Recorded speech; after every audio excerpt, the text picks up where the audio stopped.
Welcome to the last video on my wife's Kia Rondo. This car is no longer her daily driver. We've gotten something else to replace it.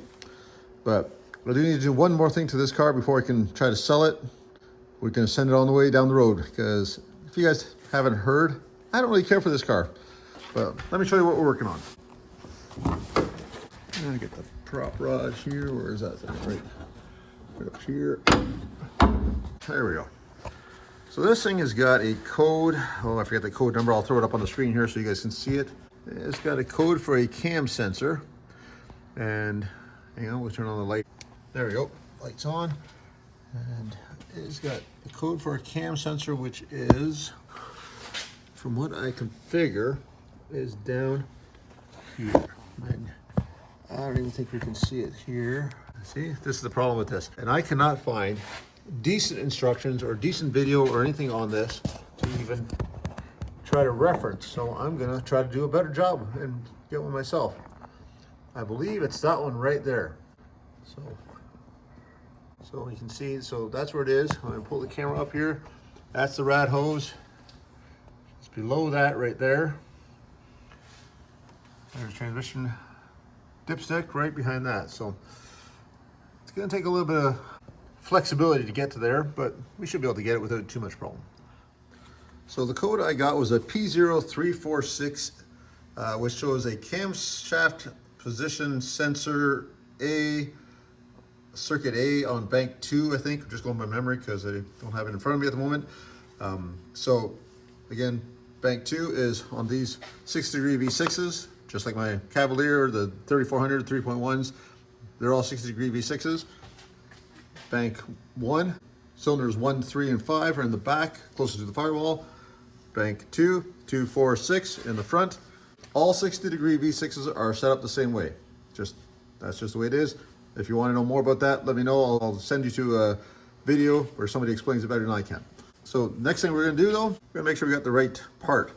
So this is a Ultra 8 brand, 847-3439 camshaft position sensor. Cheapest one I can find. I don't want to spend a lot of money on this thing because I am getting rid of it. I just want it to run right so the next person doesn't have to deal with it. And it also gives me a better chance of selling it to somebody. So this is the sensor we got. Now there's two different ones. There's a one with a straight, so it goes straight back here, and there's one with a 90-degree. The 90-degree is the bank 2 camshaft sensor, which is tucked in the back there, even worse to get to. So glad I don't have to do that one today, but to me it looks like this should be right based on that one down there. Looks kind of like that one. So as you can see in the bag here, if you can see that, there's just, we got to take a bolt out and get that thing taken out of there and put the new one in. The next problem is I don't know where that bolt is. With my luck, it's going to be on the inside of that piece there. So I don't know if we can see that there or not, but we'll figure that out next. I'm going to see if I can use a screwdriver to pop the plug off of there. First, I got my screwdriver in here. This might not be the right screwdriver for the job here. It's the longest one I can find, but you have to get a different one. That's not working. Try this one. So you can see it there. Try to make it so you can see what I'm doing at the same time as I'm doing it.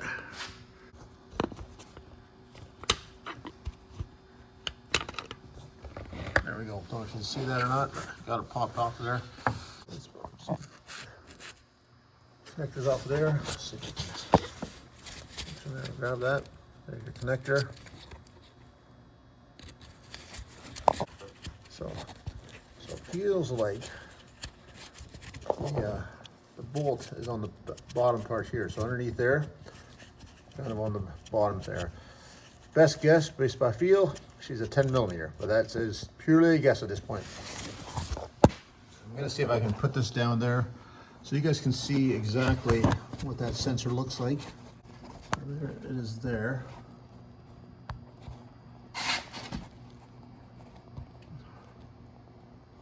And see if I can get that so you can see the side of where the actual bolt is. I don't know if you can see it or not, but I'm gonna try our best here. Putting too much stuff in the way there. All right, as you guys have seen me use my mirror before on this car, you can see on there, see if I can get this to focus for you. There's the bolt. That's better. That's the mirror facing, so the mirror is literally facing up right there, back at the bolt. So there's the bolt there. So we gotta figure out how to get a socket or something on that thing. And that's gonna be fun. And then putting it back on is gonna be probably even worse. To give you an idea how this works, I've got a 1/4 inch 10 mil socket on a small drive ratchet down here. You can't even see it and I got a left hand in there, and I've got it on there. Let's see if you can see it there. You can barely turn it a little bit because even with the small socket, it's still hitting the transmission filler tube there, and just turning it just a little bit at a time.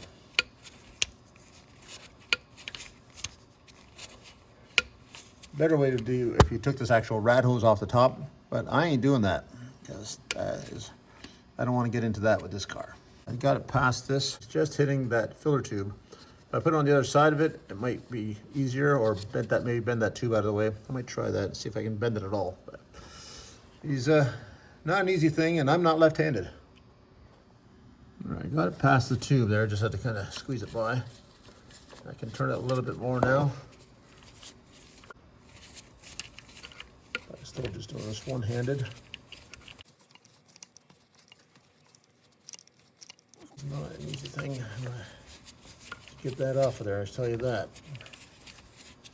There's not enough space to work on these dual overhead cam V6s and a front-wheel drive. There it is.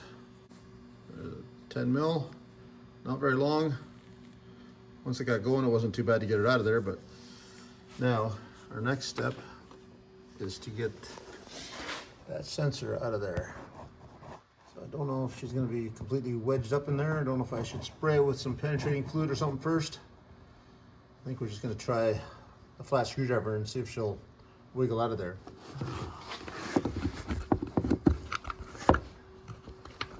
Oh, actually it looks like it moved pretty easily there. Maybe we can just, I wonder if we can just take it out. Oh, that was a lot easier than I expected. Covered in oil.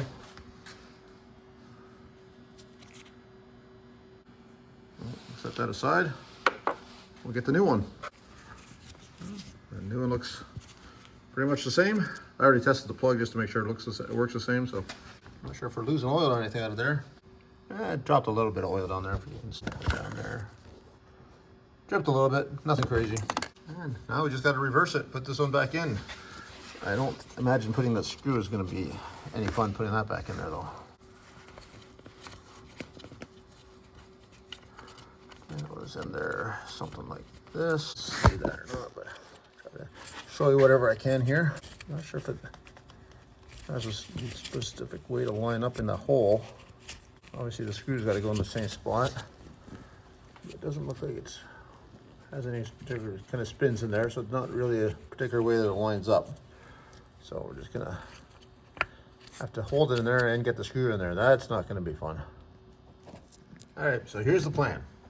I've got the new sensor in there, and I've got the mirror back underneath there again. I've tried to line it up so that you can see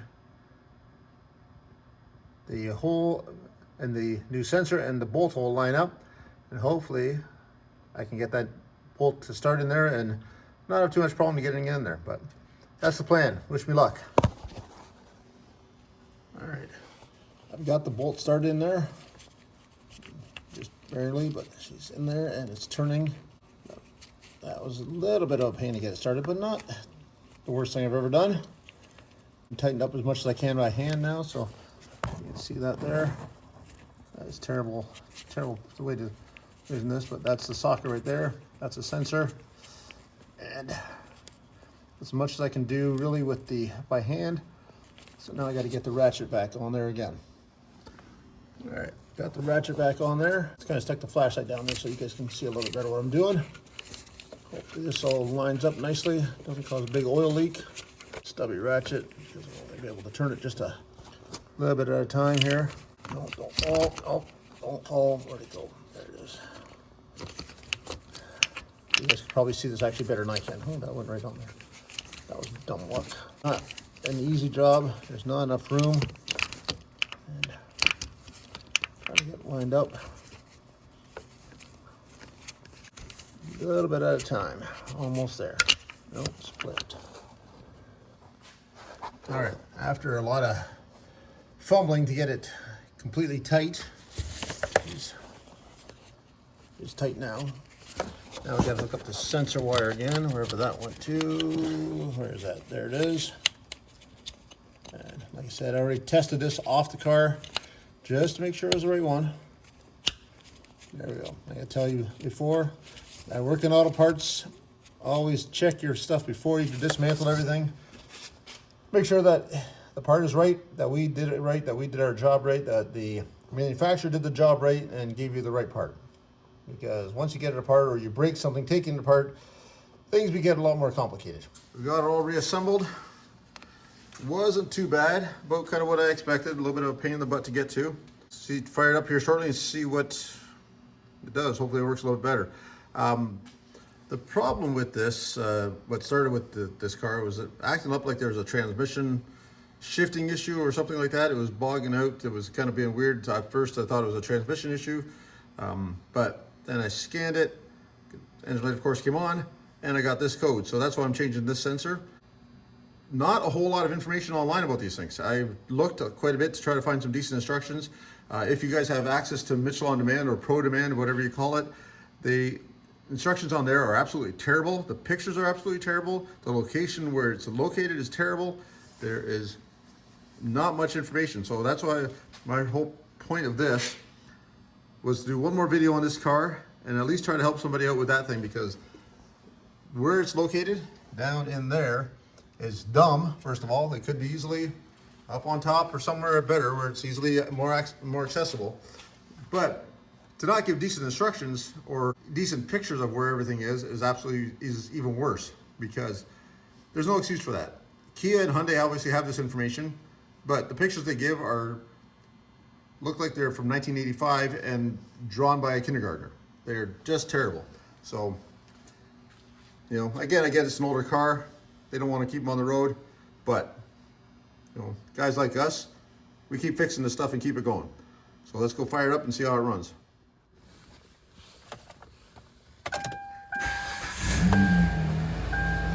She fires right up, and engine light's still on, but I'll have to use my Blue Driver OBD code reader to clear that code probably. Now let's go see if we got any leaks underneath the hood here. Don't see anything dripping or anything yet. Looks like it's good. Well, like I said, that's probably the last video for this car. I think it's time to send it on to somebody else. See if they can put another few hundred miles on it. And hopefully this was helpful to you guys. And if you like it, let me know. Don't forget to subscribe, share it, send it on down the line to somebody else with a Kia or a Hyundai engine that can use the help. And appreciate you watching, guys. Thanks. Have a good night. We'll see you in the next one. Bye-bye.